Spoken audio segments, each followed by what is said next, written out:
Bonjour à toutes et à tous. On va parler dans cette vidéo de la sclérose latérale amyotrophique, la SLA.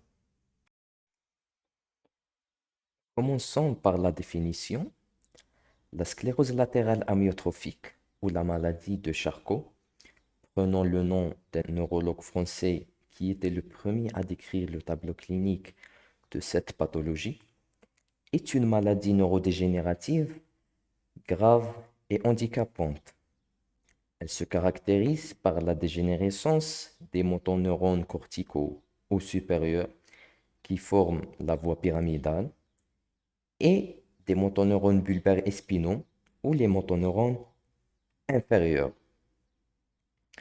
Elle se traduit par une paralysie progressive de l'ensemble de la musculature squelettique, des membres, du tronc, y compris les muscles respiratoires, d'où son pronostic rapidement défavorable, et même de l'extrémité céphalique.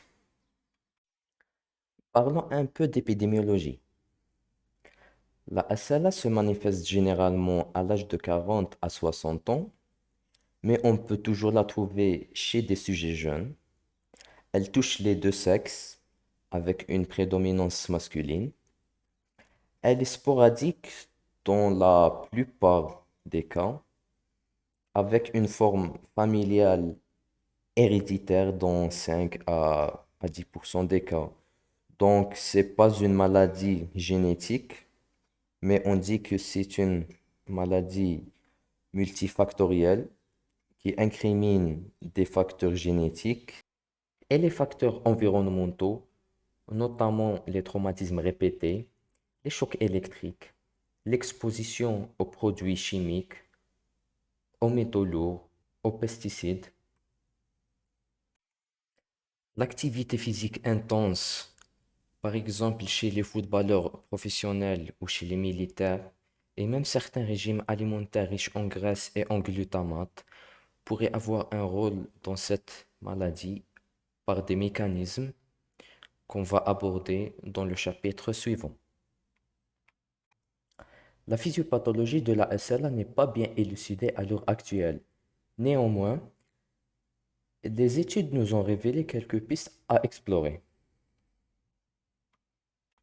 On a une anomalie de l'homéostasie cellulaire et une anomalie du métabolisme des acides ribonucléiques par la mutation du gène de la protéine TDP43 qui va être responsable de la formation d'ARN anormaux et la séquestration de protéines neurotoxiques au niveau neuronal, ce qui va causer leur mort. Un autre mécanisme très intéressant est l'excytotoxicité glutamatergique, où la sécrétion excessive du glutamate va être responsable d'une dépolarisation exagérée de la membrane neuronale, permettant une entrée massive du calcium et qui va être responsable par la suite de la mort cellulaire.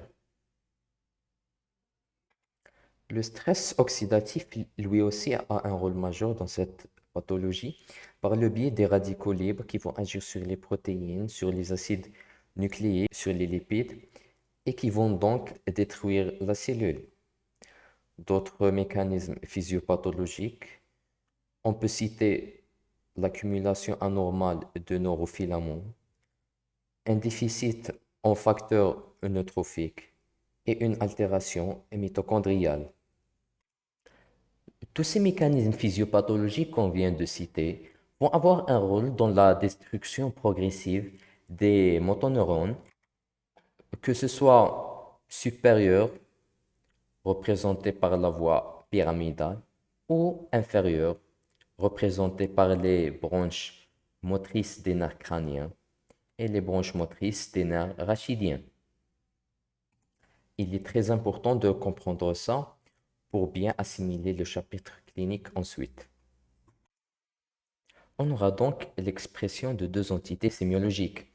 Un syndrome pyramidal avec tous ses signes, les réflexes vifs, diffus, polycinétiques, le signe de Babinski, etc.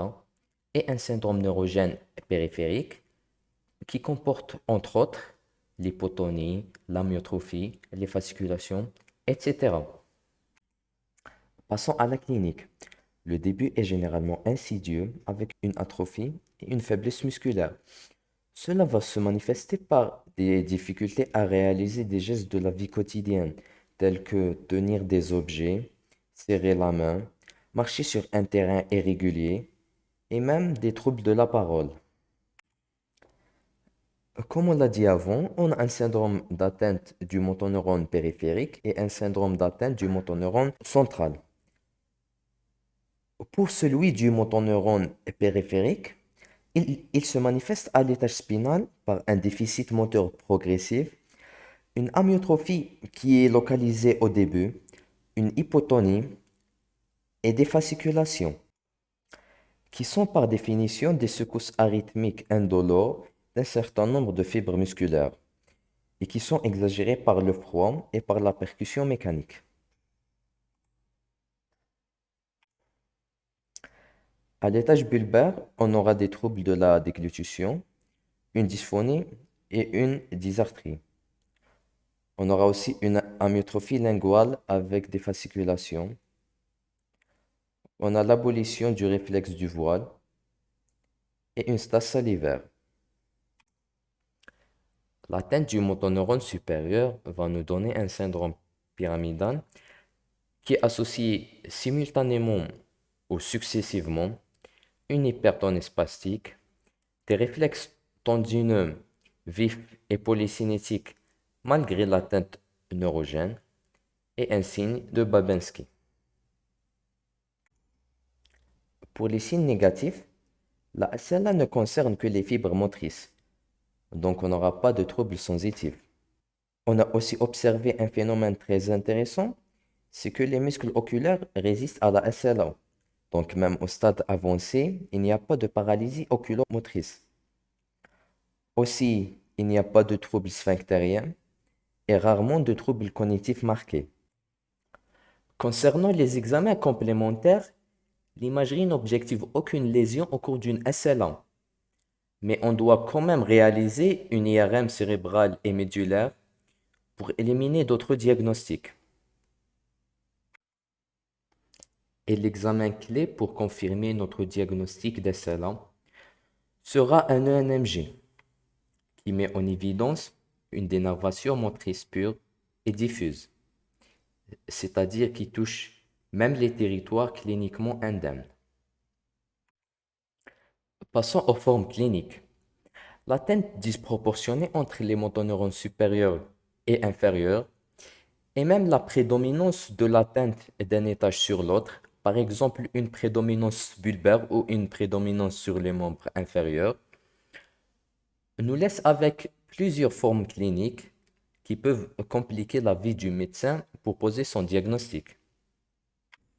Parmi ces formes, on a la forme à début brachial, où on a un déficit moteur unilatéral et distal de la main, se traduisant par une faiblesse de la pince pouce-index, une maladresse gestuelle et une diminution de l'opposition aboutissant à une main plate. On note aussi une amyotrophie touchant les muscles des éminences ténarques et hypoténarques et les muscles interosseux.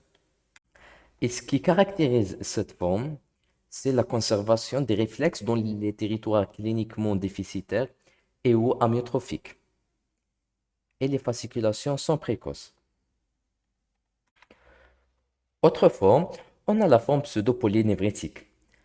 Elle a un début au membre inférieur avec une paralysie du nerf sciatique poplité externe ou le nerf fibulaire commun, uni ou bilatéral, mais avec absence de tout signe sensitif, que ce soit subjectif ou objectif, en dehors des crampes.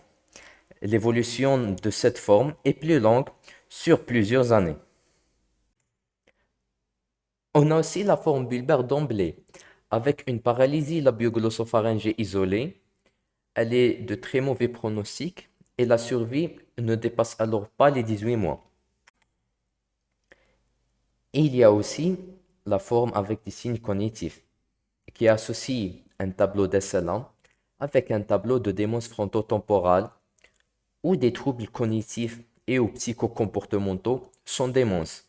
Cette forme est surtout liée à la forme familiale héréditaire de la maladie